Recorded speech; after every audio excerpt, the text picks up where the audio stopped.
the 7th.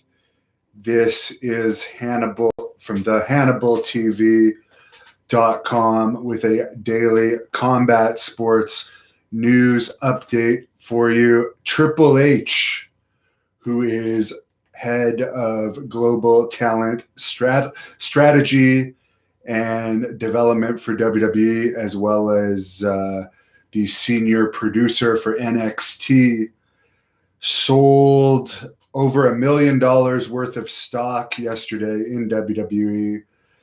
The exact amount was roughly $1,018,569 worth of stock. Last week, Kevin Dunn sold over $1,500,000 worth of stock. He's another WWE executive.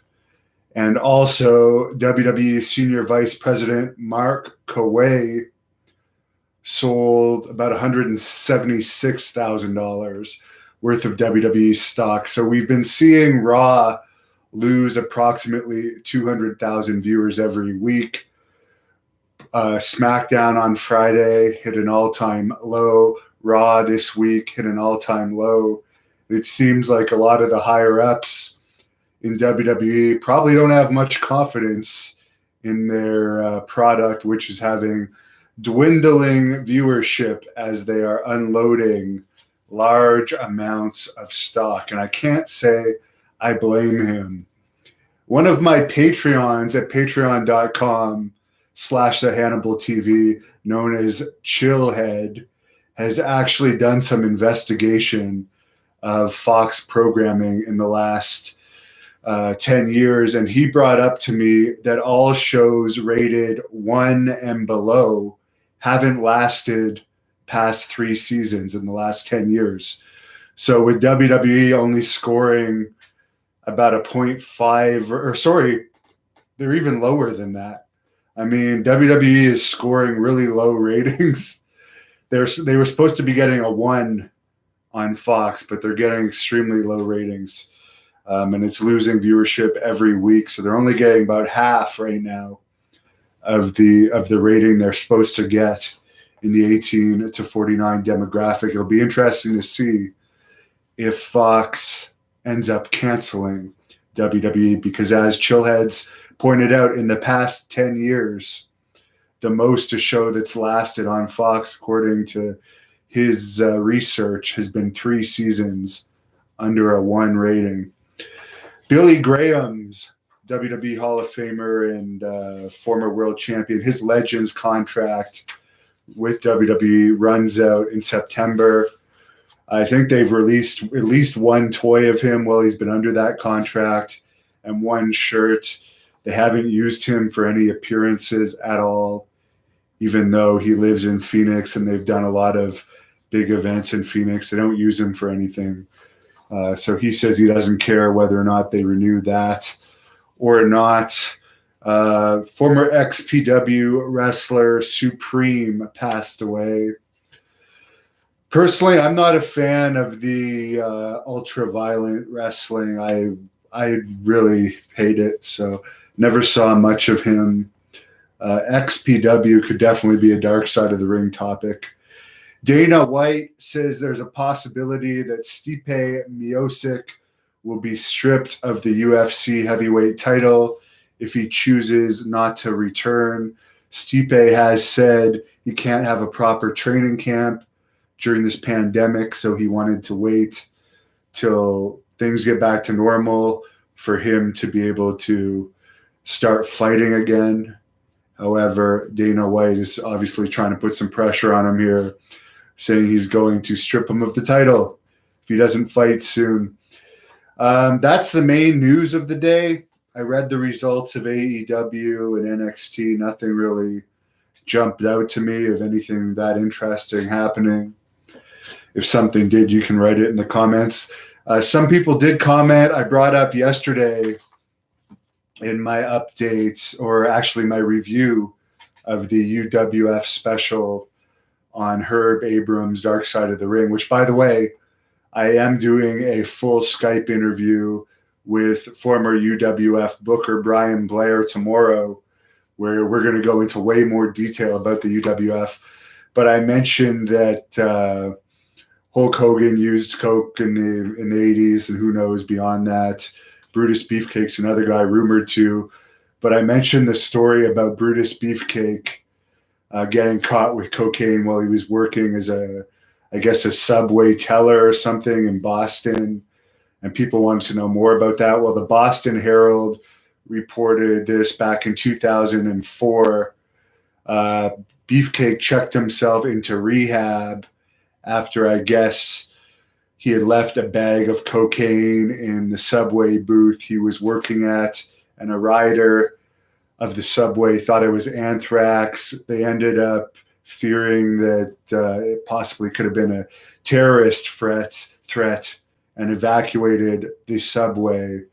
Deputy Police Chief at the time, Thomas McCarthy, told the Herald that Leslie came clean about the cocaine to not cause any further trouble with coworkers or customers, and he was found in violation of the company he was working for drug policy and was fired over the incident. I'll get into some of your comments. Chris Lee says, wow, everyone's selling stock now. 495 Marauder, yo. Tony Branco, I'd like to fight Justin Trudeau. Anthony Shabbat, I saw Killer Cross debut on NXT. I actually interviewed Killer Cross a couple months ago. Check it out. Search it up, the Hannibal TV. Killer Cross. Robert Spartany, Triple H knows he's on the outs when he sells. The Bahana, we'll see what happens after fans are allowed to come back.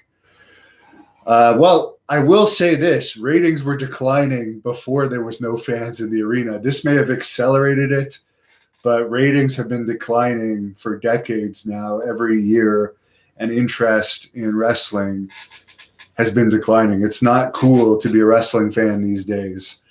I've read reports of a kid getting beat up at school for wearing a Fiend shirt. I remember the days when wrestling wasn't cool and people would make fun of me for wearing wrestling shirts in school, and then the Attitude Era happened and suddenly it was cool again. But right now, definitely MMA is considered cool and wrestling is definitely, rightly so, considered lame.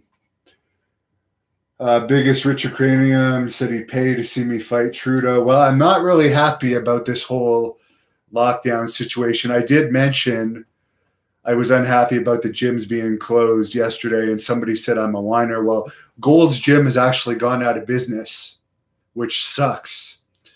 But for the people saying, oh, well, you can still work out outside, I've lost literally about 15 to 20 pounds of muscle mass so far. When you are a bodybuilder, I'm not really a bodybuilder, I'm more of a functional weightlifter.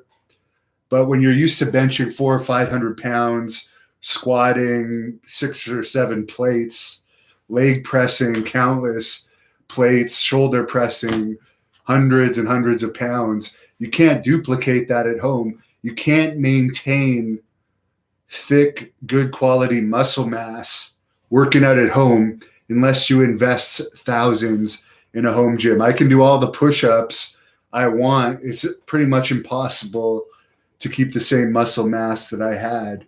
So for the people saying you can easily just work out at home or outside, it's not the same. Ralph Vaquero, guess Vince is hanging out for a while. Well, Vince sold, I think, what was it, 300 or 400 million of WWE stock last year to fund the XFL, which failed, by the way, which went out of business. Gary84 says Fox cancels everything, WWE will get canceled. Scott Tucky, their ratings are like old TNA. Well, at one point, TNA was getting a 1.2 rating. During the Vince Russo era, TNA did get a 1.2 rating. So WWE is getting really low ratings right now. They're not even getting half of what TNA was getting in their peak. Vince will be around until he drops dead. Who knows? He is, 74 or 75 now? Apparently on the Triple H SmackDown special, which did horribly in the ratings, he looked really old. A lot of people commented on that. He looked like he'd aged a lot. And obviously, WWE interest declining and losing all that money with XFL has got to be hard on a person and cause a lot of stress on a person. If you don't stress about having a football league that you put so much time and effort into completely flop, you're definitely inhuman. I know Vince is like kind of a superhuman for all he does, but Gordo Scarface says WWE is garbage wrestling. Chris Lee says they cover up the fact that they can't actually work by using weapons. He's talking about XPW there and ultra-violent wrestling. I agree. And it's very dangerous, not only from getting nails driven into you, getting a vital organ sliced with glass and whatever else you're using, but also from a disease transmission standpoint, it's very dangerous. Gerald Parker, well, how long will this streak last of WWE losing 200,000 fans a week? Someone mentioned this yesterday, and I agree. The most exciting thing about WWE right now is how many viewers are they going to lose every week?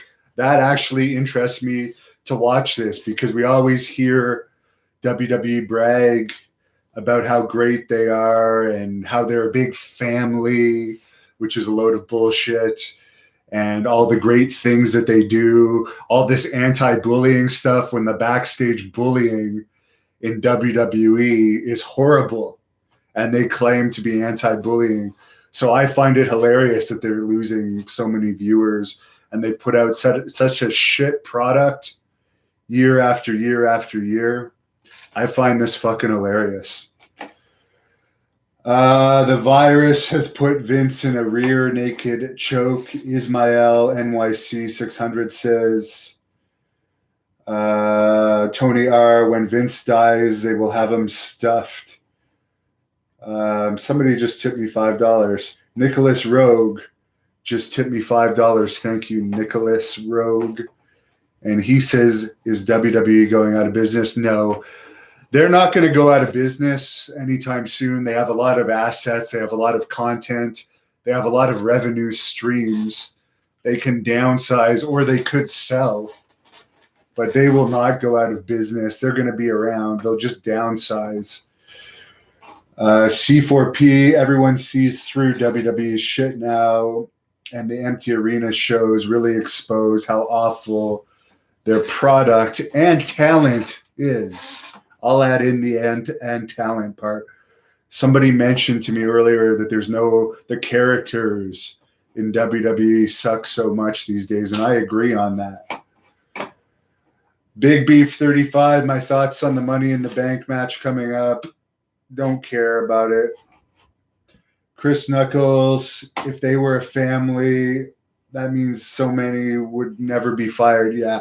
I mean, they just fucking furloughed Gerald Briscoe, who'd been with the company since 1984, and everyone thought would have a job for life. Now, furloughed doesn't necessarily mean he's 100% coming back. They basically released him. Maybe he'll come back, maybe he won't. But if they can release Gerald Briscoe, they'll release anybody. Tony Martini, AEW shows are the worst, in his opinion. Cody Reezy, can we get a shout out for Reezy High School in Utah? Yes, we can get a shout out for Utah, home of the Skinwalker Ranch, if I'm not mistaken. Richard Slater, WWE has become what they were in 1994, a Saturday morning cartoon. I found it more interesting in 94. I thought it was still overall better in 94, although that was definitely a low time for sure. Bring back Hogan and Stone Cold, Big Richard says, well, those guys are going to charge a fortune to come back. Hogan hasn't really boosted ratings that much, and Stone Cold, last time he appeared, barely boosted ratings.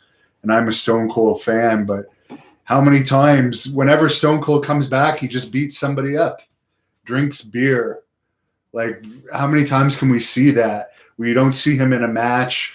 We don't see him putting a new star over. I don't blame him for not wanting to put new stars over. Hulk Hogan can barely walk these days. His back is so fucked up, and he barely moves the rating needle. He's people don't care about him anymore. Gordo Scarface says Disney wanted the Hunger Games, and Twinkie teen girl fans don't really get that one. Ralph Vaquero, no good storylines anymore. Wrestle Jon Moxley, that would be cool. Hot Boy says, I would destroy Jon Moxley. Just to tell you guys, I would absolutely destroy him. He's a really small guy. How do I feel about Lance Storm getting released? I find it funny that Sylvain Grenier didn't get released as a producer, but they released Lance Storm and Fit Finlay. That shows you that Pat Patterson still has a lot of pull in the company, that his boy there, his little quote-unquote friend, kept his job as a producer. And name me a good Sylvain Grenier match, honestly. Whereas Finlay and Lance Storm are known to have produced a lot of good talent and being great at putting matches together, so I found it funny. Bring back David Sammartino and Damian Demento, Big Richard says.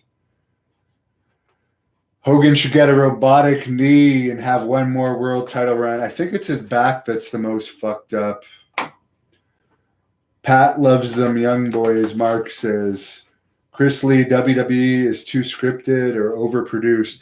Well, you do have to admit a lot of their wrestlers have little to no experience and couldn't actually be entertaining put on the spot on the mic. Obviously, Edge could, Randy Orton could. What's his name? Bray Wyatt's pretty good on the mic. Austin, who's not even really with the company, could, but most of these guys that have been like signed with no experience couldn't really do well unscripted.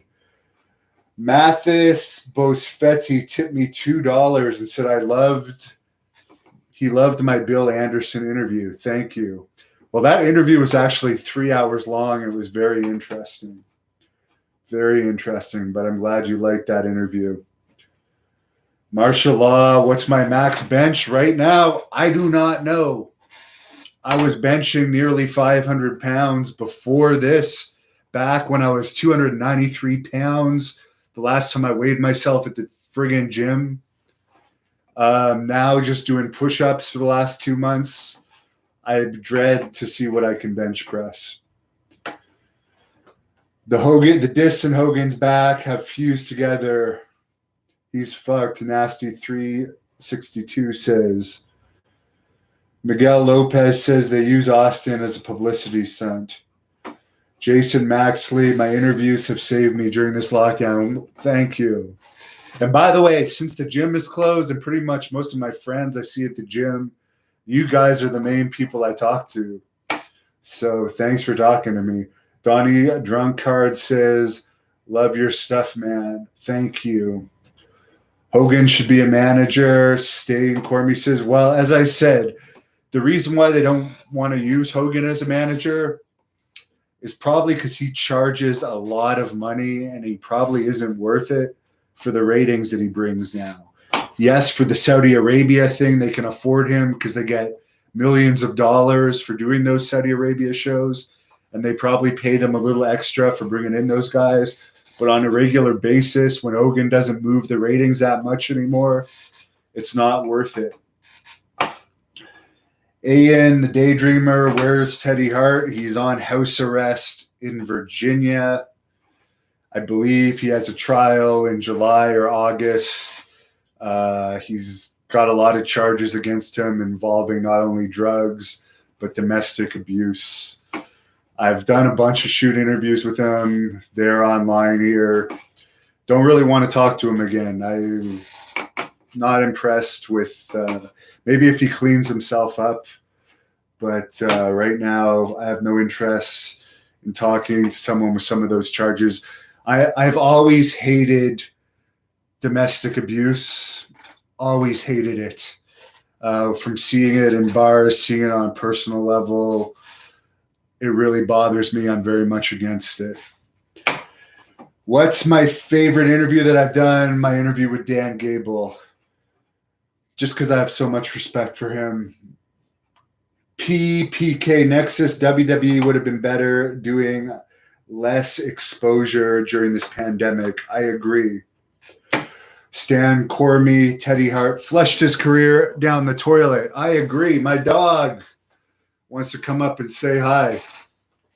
Hello, everybody. My dog is named Piper after Roddy Piper, one of my favorites. So I think she probably has to have me take her out. So I'm going to take her for a walk, let her go pee, and then go for my run.